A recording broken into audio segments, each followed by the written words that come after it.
So I only want to take just a little bit of your time. If you could think back, just like over the entirety of your life, and if you had to rate it on a scale of 1 to 10, whether that being good, bad, survivor mode, pretty fair, um, excellent, um, very sad, depressed, or maybe right now you may even feel like I don't want to talk about it. It's just that bad. Or it's so good and I want to talk about it, but I'm just not that type of person to talk about it. I'm saying all of this because everyone has a story, and regardless of what it looks like and sound like, your life is a testament to someone else. So if you've ever wondered what purpose looks like, that's just one allegory of what purpose looks like. And being silenced to tell that story is the thing that is probably holding you back. It's just like gravity. What if that thing is embarrassment? What if that thing is I'm shy? What if that thing is I'm fearful? What if that thing is I'm not good with talking in front of people, or I don't like the spotlight on me? That's that thing that is holding you back. But yet you're looking, there's this deep desire in you to want more, to have more in life, but you are allowing, we got to look at the things behind what it is that we desire.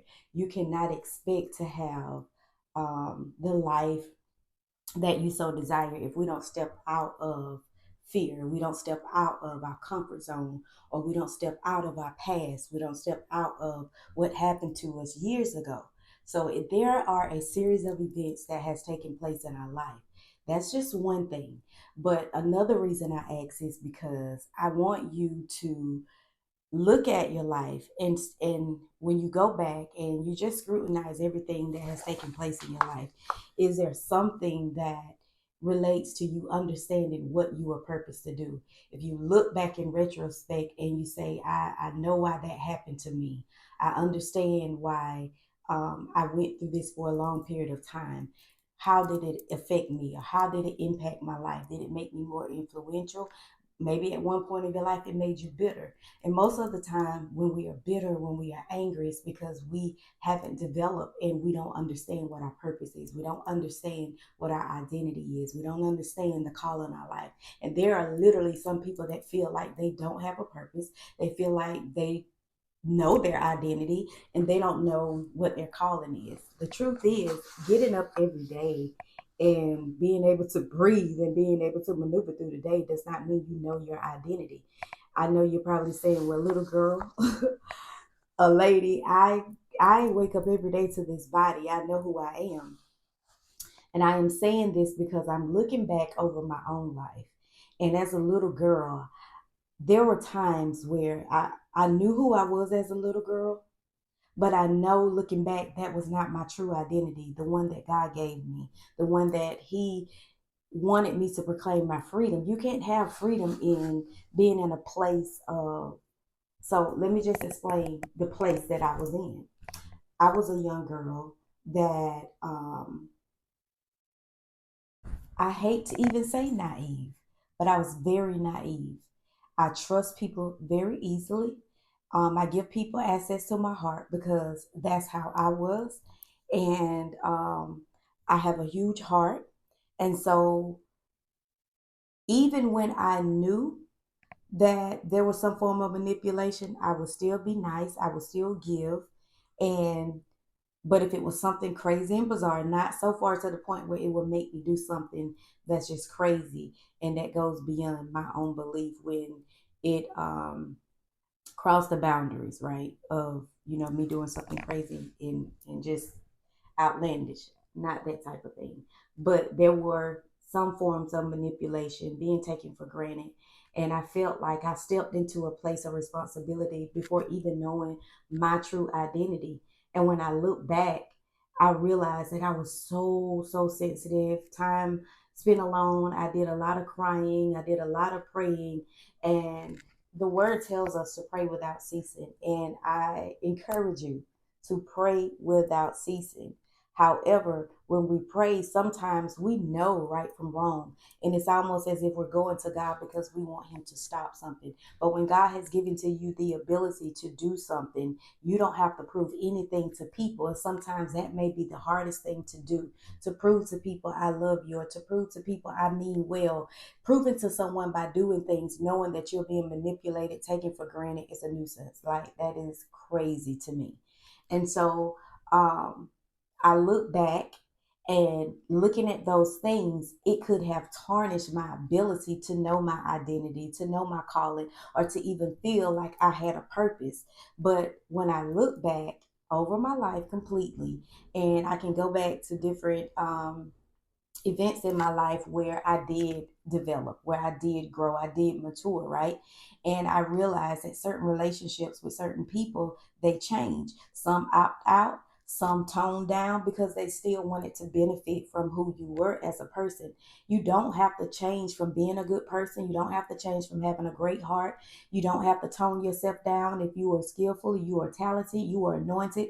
You don't have to water yourself down, but you definitely got to learn how to guard that. And I'm saying this because I'm delegating this challenge to you. I don't want you to feel overwhelmed. I don't want you to feel like you got to accomplish this overnight, but I want you to be able to identify some things that has been going on in your life. And the enemy has a way of retrieving from you the very thing that God has given to you. So what I'm trying to say is, it is important to know your purpose. It is important to know your identity. It is important to know your calling. There are a lot of people that recognize early on like they have a gift, they have a skill, they have a talent, but not necessarily know their identity, not necessarily know how do that tie in to my purpose or my calling. And I wanted to just share this with you because at this big age, I am learning to be more vulnerable because of the things that happened to me over the course of my life. It was really hard for me to trust people. And I'm not saying that we look at everybody sideways like you can't trust anybody, but I am saying that building a relationship with God and me establishing a relationship with God is what helped me to trust God in order to trust people as well as myself. Because sometimes we are disappointing to ourselves, right? Sometimes we get upset with ourselves because the things that we are able to identify that we need to change and the choices that we make continue to show us a reflection of who we are. And when you get alone or you got some downtime, maybe driving in your car, sitting back watching TV, and you be like, why did I say that? Why did I do this? You realize like you're still operating in an old version of yourself that haven't developed or matured. And I know a lot of people make excuses sometimes and say, I'm just this way. I ain't changing for nobody. You don't have to change for anybody. But I honestly believe if you are not matured and you're not developing over the course of your life, how do you expect for anything to change? How do you expect to walk into new doors of opportunities if you're still the same person you were 10 years ago? And so this thing that God has for you required a renewed mindset. It required a heart of forgiveness. It requires a person that has to step into a position of being courageous, a person that has to take a risk, a person that has to be okay with being misunderstood, a person that understands that the gift that God placed inside of you is a concealed weapon. You have no reason to be fearful. You have no reason to care about being misunderstood as long as you know you're doing the right thing. People are most often going to be one of your greatest challenge. If not people, then you are. It is your own thoughts, and your thoughts sometimes can keep you in a dungeon. It can keep you in a place of darkness. And the stories that is inside of you, you can consider that as unwritten. What if it's the story that is inside of you that brings you to a place of purpose, that brings you to a platform that you so desire, but you didn't realize that the greatest thing you needed is inside of you. Sometimes the smallest version of yourself, that, well, not the smallest, but the natural version of yourself is the greatest strength that you possess. And when you bring out that thing, that's when people will draw to you. That's when what God has called you to do, the promise, it's like you don't have to look for it. You don't have to look for a moment to be visible. There's an appointed time. There is yes, I know that scripture. I don't know why it just came to me about the race is not given to the swift, but to the one that endures to the end. It's not a competition, because what God has for you has nothing to do with competing with the next person or the next person. If your eyes is always focused on what everybody else is doing, you're not taking the time to know your true identity. You're not taking the time sometimes to speak out, because when you silence, I don't care if it's trauma, release that trauma. And when you release that trauma being released sometimes becomes someone else's greatest healing. And the enemy has allowed you to keep that thing trapped inside of you so long, and has convinced you that um, you are an embarrassment. It has convinced you that uh, you are, thank you, Holy Spirit. God is saying that the enemy has literally made you a hoarder of bad things that are keeping you from great things. You are storing up all of these old things. And God is saying, if you, the enemy wants them stored there for your bad. But God is saying, if you release them, it's really for your good. And that's what makes you great. By releasing those things that the enemy tells you that is embarrassing, that the enemy wants you to feel like a sore loser. He wants you to feel like I as in God has nothing great for you. And that is so far from the truth. And today I wanted to be a voice to share this with you. I was just this morning, and I'm going to share this with you. I took my son to school, and when I came back, there was this insect. As a matter of fact, the insect was on the front door before I took my son. And when I walked outside the door, I took a picture of it because I didn't know what it was. And I remember seeing one before in my lifetime, but I couldn't remember the name of the insect. So when I came back, I came through the back door. But anyway, I took a picture of it and I sent it to my husband because I couldn't remember the name of it. So I asked him, do he know the name of it? And he knew what it was, but he couldn't remember the name of it either. So I just couldn't let it go. That insect was on the door minding his business. But this is what it looks like when you have a discerning spirit. This is what it looks like when something so small that we tend to pass by, God has a way of speaking to us, even if it's through creation. So here are the notes that I took because I didn't want to leave anything out. The insect that I seen, y'all, it was called a walking stick. It's a stick insect.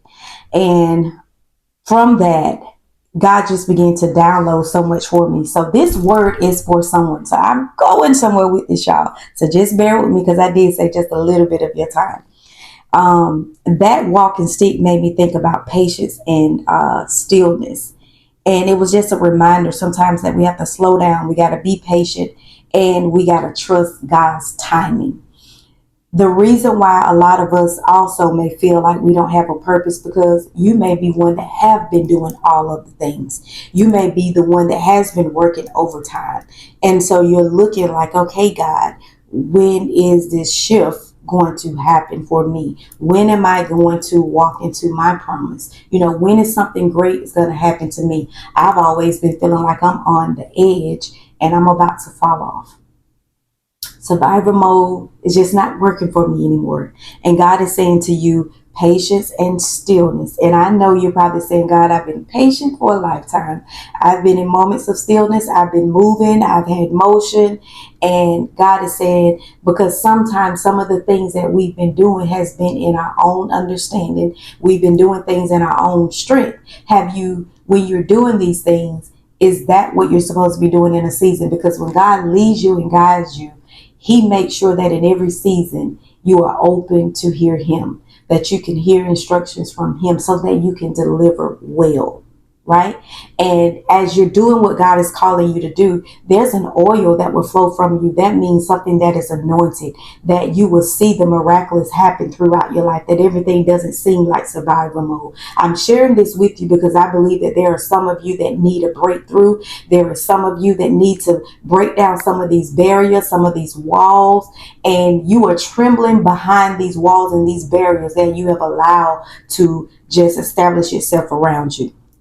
Okay, the other thing about the walking stick is it has the ability to camouflage itself to protect itself, meaning it's a divine protection, discernment, and wisdom, and knowing when to stay hidden or when to stay quiet. I love that because it's not like you're telling a lie, but you're just following God's divine order in a season. Maybe you were speaking out when you should have been quiet. Maybe you were making yourself visible when you should have been hidden because you think that visibility is the thing that because you're looking for an opportunity from people. I think Esther, if you know the story of Esther in the Bible, then you understand that Esther was one that was in the palace with the king. And of course, the Jews were not favored at that particular time. As a matter of fact, there was a decree to kill all the Jews. And that was by this man named Haman, who was mad because Mordecai, an individual who was the cousin to Esther, will not bow to him. And so instead of taking it out on Mordecai, he took it out on the Jewish people. And so he's sitting in the palace having these conversations with the king, trying to put dirt on their name, but didn't realize that Esther was in the lineup to be the king's backbone, to be the king's rib, right? And so she didn't know that if she revealed that she was a Jew, what would happen. But she had to stay hidden for a certain amount of time. She had to stay quiet for a certain amount of time. Just because you was in the palace didn't make you privileged, right? Because the moment that they found out you were a Jew, anything could have happened, right? So there came a time when Esther was like, I need y'all to fast with me. She sent word to her people. God, this is how you know when God has a purpose for you, because sometimes he'll put you in the most daring situations. He'll put you in the most uncomfortable situations, and you have to take a risk. If you're not taking a risk, if you're not willing to be in an uncomfortable situation, whether you live or die, knowing that if God has orchestrated this for you, that you are going to come out on top, but you have to be brave enough and do exactly what God is telling you to do. So Esther asked him to fast for her for 4 days and 4 nights. And she said, if I perish, just let me perish. So she went before the king. Esther, it shifted her life. It shifted the Jews' life. So long story short, she saved the people, her Jewish people, because of her courageousness. So there again, know when to stay hidden and know when to stay quiet. And by way of doing that again is God's divine protection. So you have to stay connected to God, his discernment and wisdom that comes from God. And if you're not connected, then how are you going to get that type of wisdom? Spiritual wisdom, not logical wisdom. The next one is transformation and adaptability. So just like any other insects, they grow through, they go through life stages, but they represent adapting to their surroundings and transforming when the time is right. So we don't have to show up and pretend to be something for others. We don't have to flex to fit in.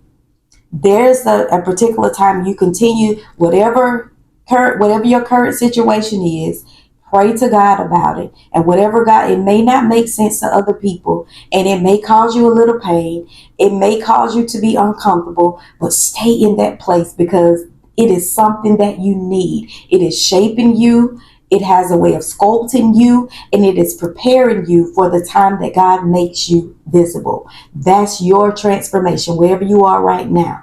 Don't allow your circumstance to dictate what God already promised you. Don't allow people putting their mouth on you or people not understanding you to get you out of your position and out of your posture, because God is preparing you for where he is taking you. And you are skating on thin ice when you move according to how people want you to, or to move based off of your own understanding, your own common sense. The next one is faith and trust. So because they seem so delicate yet survive well in nature, they remind us that strength is not always about force. Sometimes it's about trust, strategy, and it's about trust and strategy. In other words, you have to trust the process. And sometimes what you are facing, it seems like it doesn't make sense. So you're telling yourself, I'm going to do it this way. It's only right to do it this way. But God is saying, I'm giving to you a strategy. And most of the time, it doesn't make sense because he's giving to you something prophetic. He's giving to you revelation that doesn't make sense to the human mind. And so the strategy that God is going to give you is not only going to save you, it is going to allow you to preserve something large that is beyond your imagination, beyond your ability to do so in a natural sense, but because it's spiritual and it's prophetic, then you can manage and you can navigate through whether it's a crisis. God is an all-knowing God, and we have to be reminded of that. When we don't know, God does. So the strategy that he gives you, trust him. Subtly trust him with every fiber of your being. The next one is balance and simplicity. Okay. The stick inset form suggests that sometimes the simplest, most natural version of yourself is your greatest strength. And I just shared that with you. Sometimes you're looking at, even on social media, you'll see some of the things that people are doing. You'll see the lifestyle that they're living. And you say to yourself, that can never happen for me.